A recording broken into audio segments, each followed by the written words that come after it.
Kung hindi lang tayo pinasundo doon, malayo to eh. Malayo tong lugar niya. Siguro hindi na natin siya mapansin. So ngayon, pinasundo pa ako.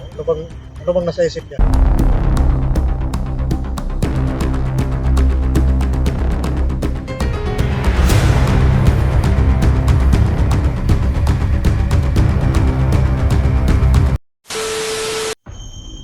Parang yan ang usap.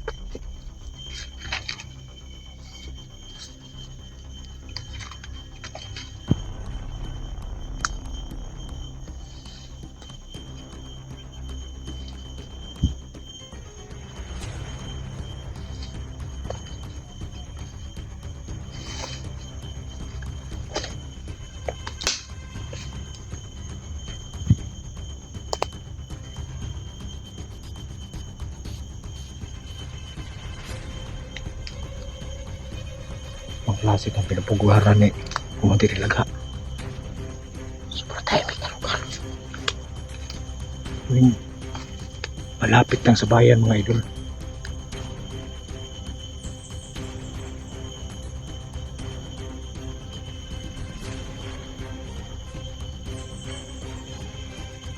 Dito banda.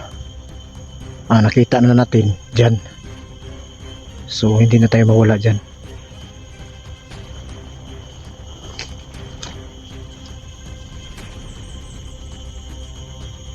Tandaan ko pa. Mga bantay. May bantay pala dito. Baka sumunod. Buti na lang hindi ako nabantayan mga idol.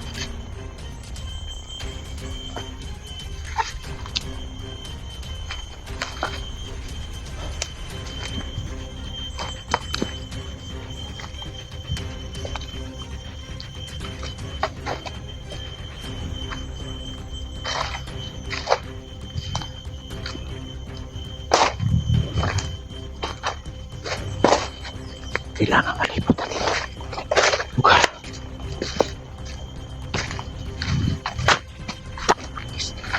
Panapa, uy. Napakong mga idol. Nag-aabang sa daanan.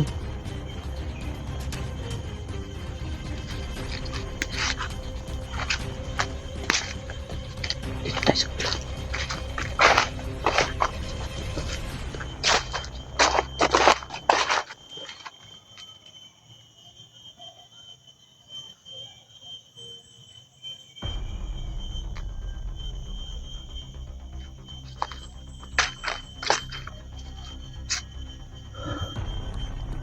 Hindi ko masyado mga lapitan na yung bahay, yung kubo ni Kumandir Ilaga mga idol.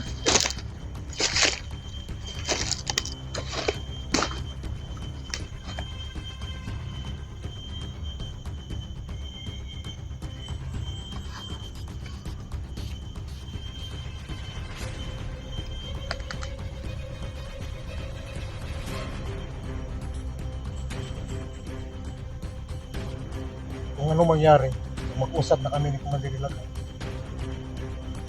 Kasi alam ko kung ano yung mga pinabalak niya mga idol. Kailangan nating maunahan siya kung ano man yung mga pinabalak niya. At hindi tayo may sahan. Kaya ngayon, nilibot natin yung lugar. Kunti na lang.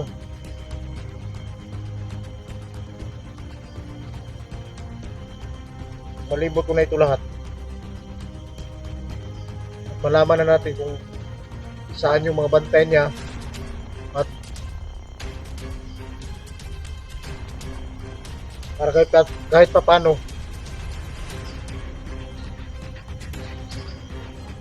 kaisip tayo ng magandang plano. Ito yung sinasabi ng mga commander ko yung mga kasama kong commander mga idol. Ito yung sinasabi nila na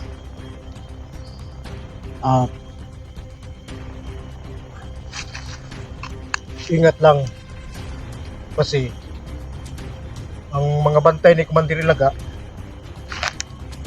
nakalibot yan.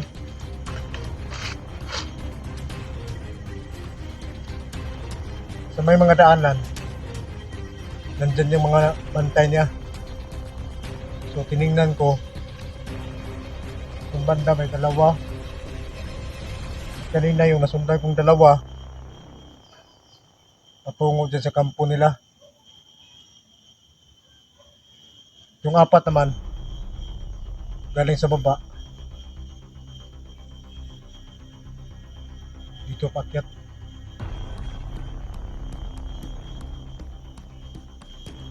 So ngayon ang magandang plano nito, kita naman natin doon banda mga idol, at may takbuhan tayo doon kung sakali man kung magka-problema ba. Saka dito alam na natin may bantay dito dyan sa gilid. So ang gagawin natin dito ngayon,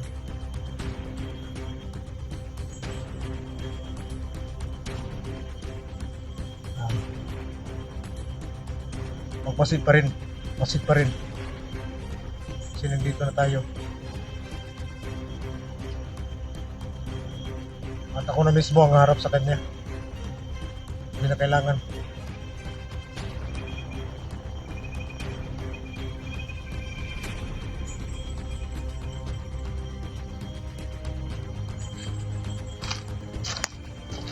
Doon kasi yung paningin ko mga idol, doon nakatutok doon sa kampo nila.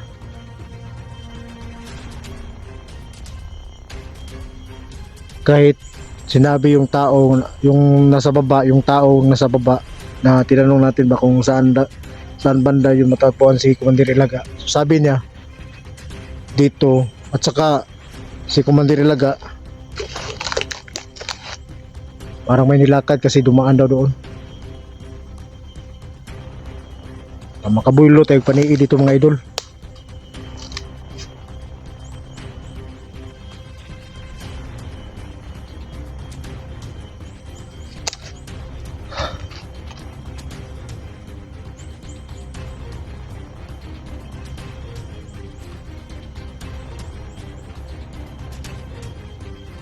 Hindi ka talaga nag-iisip, Commander Ilaga.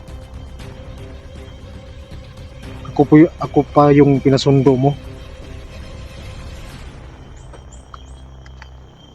Hindi ko na sana nasa pansin tong bayan mo ba, yung kampo mo ba.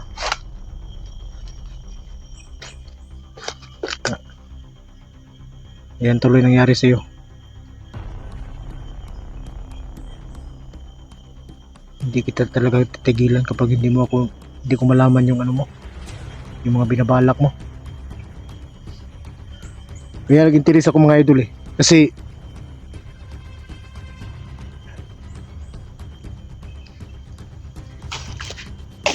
sabi ng mga tauhan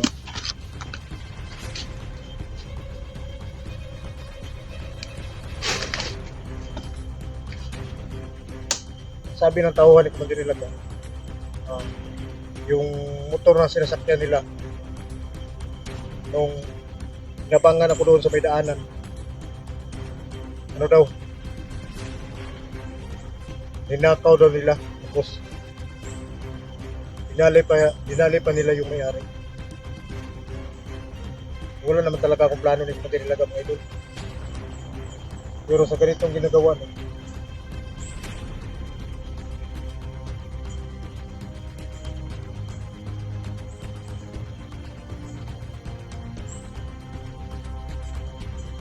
kung hindi lang tayo pinasundo doon,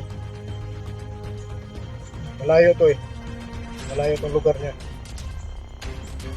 siguro hindi na natin siya mapansin. So ngayon pinasundo pa ako, ano bang nasa isip niya? Magpapansin siya na may grupo siya.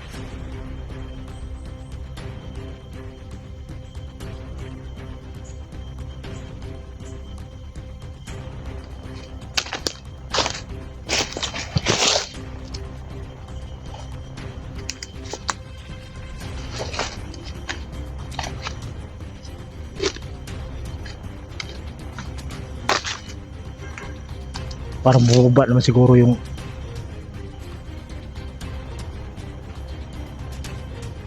wala namang tao yung nasilip ko dyan. Kasi may dalawa dyan na silip ko kanina eh.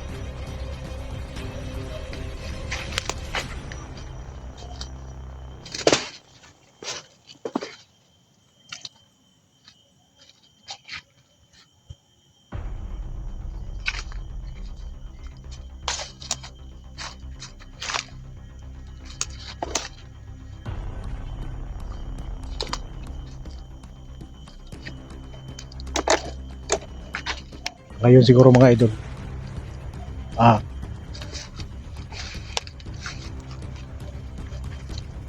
Nakita naman natin yung ano.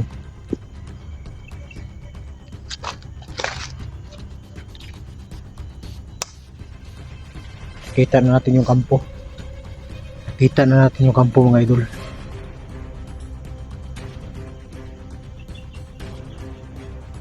At hindi pa nila namalayan nandito na ako.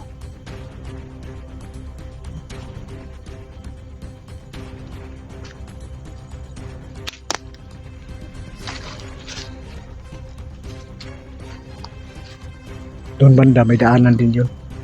Pero yan sa baba may daanan din yan. Nasilip mo na yan. Tsaka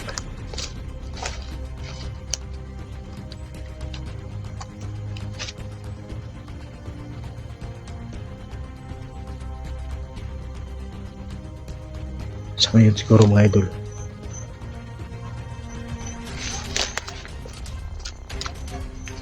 uwi muna tayo dito. Baka mapansin nila tayo. Ayun, kita ko na yung sniper. Nandiyan ka pala yun. Nandiyan ka pala sa punong kahoy na yan ha.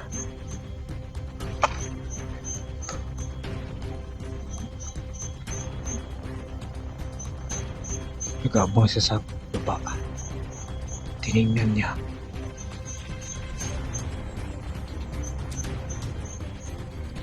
Wise ka. Madali lang ka. Wise ka.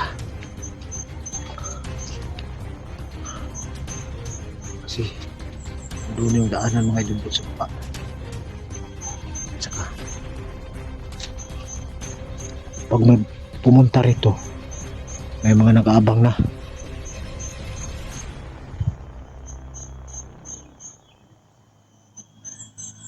Alam ko na to mga diskarte mo. Kasi ganito rin, ganon rin yung sa mga idol, yung sa parian ko. Ganito rin yung nagawa ko noon. May nag-aabang sa taas.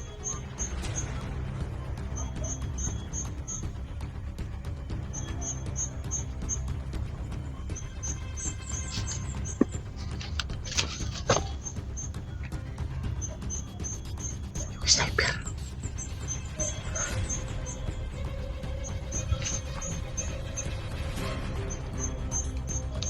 I-off mo na.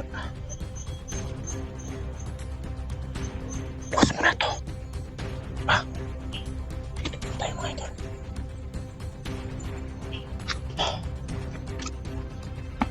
Ito yung daanan mga idol. Uwi mo na tayo.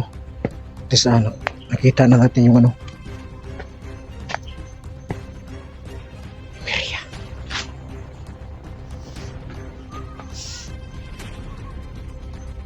Malapit lang sa bayan yung uta niya mga idol.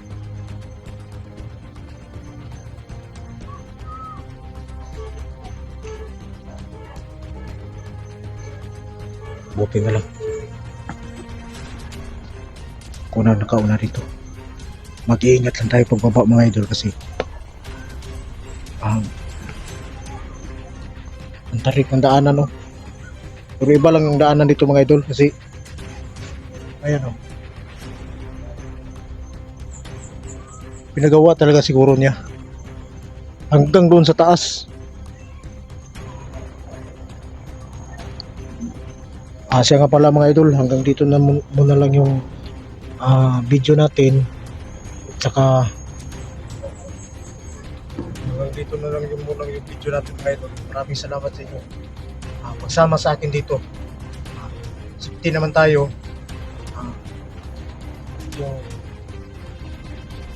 yung mga bantay hindi masyadong nakamalay. Dahil nandyan kayo mga idol.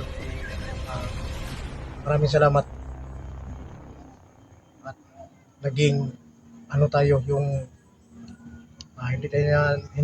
hindi tayo nila napansin, tapos nakita na natin yung sitwasyon dito, para kahit papaano pag nandito na ako, magkausap na kami ni Commander Ilaga, kung ano mang binabalak niya mga idol, alam na natin kung saan tayo, yung diskarte talaga natin mga idol, kung saan tayo tatakbo. So yun naman talaga yung diskarte para hindi tayo masyadong malagay sa langanin.